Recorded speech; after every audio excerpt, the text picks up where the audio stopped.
Hi guys, it's Ashley from Ashley's Paper Heart, and today I thought we could do a journal with me, and then I also kind of want to talk about my plans for what I'm calling No by July. So, first off, I want to say I do sound a little bit hoarse. I'm getting over a cold. This cold has been plaguing me for literally a week now, and hopefully my voice will get better soon because I have really missed filming and really missed working on my voiceovers just because I've kind of lost my voice a few days ago. So now that it's kind of back, I'm going to give this a shot. So, no by July.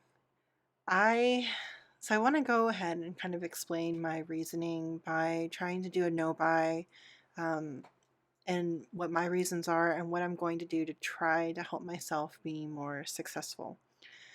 So, for me, this past year, I feel like I have really thrown myself into purchasing new, stationery supplies and then also like a lot of vintage shopping. And I have definitely purchased more than what I can use, probably in like years. I could probably like never buy anything again and have enough stationery and vintage things to play with for like a couple years. So I'm also been running out of storage space, and I've decided I need to stop buying additional storage and start really like taking a hard look at what I'm using, maybe doing some destashing, and also be realistic that it's not sustainable to keep purchasing every new thing that comes out, and that I need to take a good hard look at why I'm doing it and kind of decide, what things really speak to me instead of like trying to be a completionist and buy everything. I don't know if you guys feel the same way, but honestly, I've been getting a little overwhelmed with my stationery stash for the past month. So this is going to be the time that we sit down and we take a good hard look and we kind of like push pause on spending money on stationery. So, leading up to doing this voiceover and leading up to the month of July, I've been thinking really hard about why my spending has been higher this year than it has been in the previous years. And I think a lot of it has to do with being stuck at home a lot, with all that's going on with the pandemic, and then just the stress that the pandemic has caused in itself. Our family has been really lucky that my husband and I both have kept our jobs throughout the pandemic, so like we weren't hit financially at all, because of it. And I know how incredibly blessed and lucky we are to have that be the case. And I think also the stress of kind of trying to figure out ways to entertain two small children at home and work and all that stuff just really led me to doing a lot of like late night shopping to, I don't know, kind of like soothe my anxiety, soothe my stress. So I'm hoping that through this next month I can try to find other ways to do that are more sustainable and that also last a little bit longer, because when you click buy, it's just like you get that hit of dopamine, everyone gets it, but that honestly doesn't last long. And you get the same like hit of dopamine when you get your package, but again, like what I'm kind of like learning is that that doesn't last long either. And that you slowly, or I slowly forget about the things that I purchased because I kind of like tuck them away in storage. So that is also something that I want to try to improve on during this next month, is using what I have, shopping my own stash, and being more creative with the items that I have, because Lord knows I have enough. So some of the things that I'm planning on doing to help me stick to my no buy, let's see.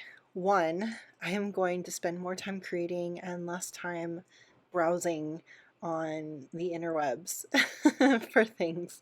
So I'm going to, as much as it pains me, my favorite shops that I love and that, will announce new releases, I am going to put them on pause on email marketing and also on Instagram. I'm just going to mute them for the next month, and then, I'll come back to it later. I think a lot of my shopping is related to like these posts. It's kind of like they show you things that you didn't even know existed and you didn't even know that you needed. And I'm using the word needed like in quotations. And then you get like, oh, I have to get that because I saw it and it's going to sell out. And I it's kind of sad and funny at the same time, but I work in advertising and I create marketing emails for companies. And I know all the tricks that, we do as marketers and as designers to get people to buy things that they don't need. Yet I still fall into those same marketing traps. So, yeah, man, it's tough. It's tough. So that's step number one is I'm going to push pause on all the marketing things that come my way because honestly, if it didn't like cross my path, I probably wouldn't even care, to be honest. And I think that's the case probably for a lot of people. So also, if there are things that I think that I want or need during this time, I'm going to keep a wish list. And that will be kind of my guide to what I am thinking about purchasing at the end of July. And I hope that that also kind of like alleviates that, like that urgency because it's there in a list. I can come back to it. I won't forget about it. And if it's really truly that important, then I will get it later.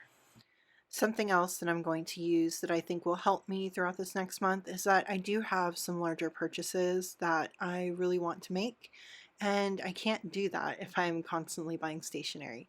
So I think I'm going to make a vision board or some sort of like chart that shows me how close I am to getting to my goal. Like I really want to get a better camera. I'm using, a decent camera right now, but I'd like to get a better one, and I'd also like to get a better printer because my printer is kind of like awful, honestly. And those things are pricey, and I definitely can't buy that and buy stationery all at the same time. So I think that this is a good time for me to work towards those financial goals. So the last thing that I'm going to do to kind of help alleviate my desire to purchase things is that I'm going to find other things to keep myself busy with. So I'm gonna try to get out more and go for walks more. Um, anything that like any sort of like boredom that I feel, I'm going to try to do other things. Read a book, go for walks, spend time with my family. And also I plan on joining the Junk Journal July challenge, so that will also be keeping me busy. And I also have some extra work coming my way for my job. And yeah, I think that when I get bored mentally, that's usually the time where I have the hardest time not purchasing things. So I am going to not be bored. I am going to find other things to do, other things to kind of fill that gap. So during the month of July, as far as my YouTube videos, I do want to try to sprinkle in some content here and there that kind of updates on my progress on my no buy and maybe talk about the struggles that I'm having just so that you guys know that if you are also doing a no buy that you're not alone. We all struggle with, different things or buying in particular. Um, I will be posting some hauls, and I know that sounds like hypocritical, but they're pre-recorded and I have had them like in my archive of videos, and I do want to just go ahead and post them, especially because I've been sick and so I don't have like a backlog of videos anymore. I've kind of like used up all my backlog. So those videos will be going out, but just know that they were not purchased in the month of July. So I'm curious, is anyone else out there doing a no buy July? Has anyone else been doing a no buy at all this year? Have you guys struggled? What have you found that has helped you? I'd love to hear about all that in the comments. I'm really curious. I feel like if we all kind of like have kind of semi accountability buddies, then that will help us succeed. And I am definitely here for anyone who wants or needs to be cheered on and, encouraged to stick to your no buy. I'm totally here for you. So now that all that's out of the way and that's on obviously taken up most of the video, I kind of want to talk about the actual journal page that I'm working on. So with this journal page, I was using up a lot of photos that I had. just hadn't used. Honestly, I haven't been using a lot of photos in my journal. And so I have like a stash of older photos that I wanted just to get down and get in there. These are all photos prior to my kid's haircut. That's how old they are. Um, and from different hikes that we had. And then my pup, Simon, one of my pups. And so I just wanted to kind of get them down on the page. And yeah, I'm using a bunch of little scraps and whatnot that I have just laying around. I am still on a mission to get this scrap pile in my box completely down, but honestly, that's like a losing battle because I just keep adding to it. I am happy to say though that I did end up using, I believe, not in this video, but I have like in the past week ended up using all of my sample PET tape from Freckles Tea. And yeah, it is hard for me to use things up. I definitely can be a bit of a craft hoarder just because I feel like the scarcity, it's like, oh, what if it would look better on this spread or another spread than this one? And I'm really trying to get myself in the mindset of using what I have and using it up, and it's okay if I don't come across it again.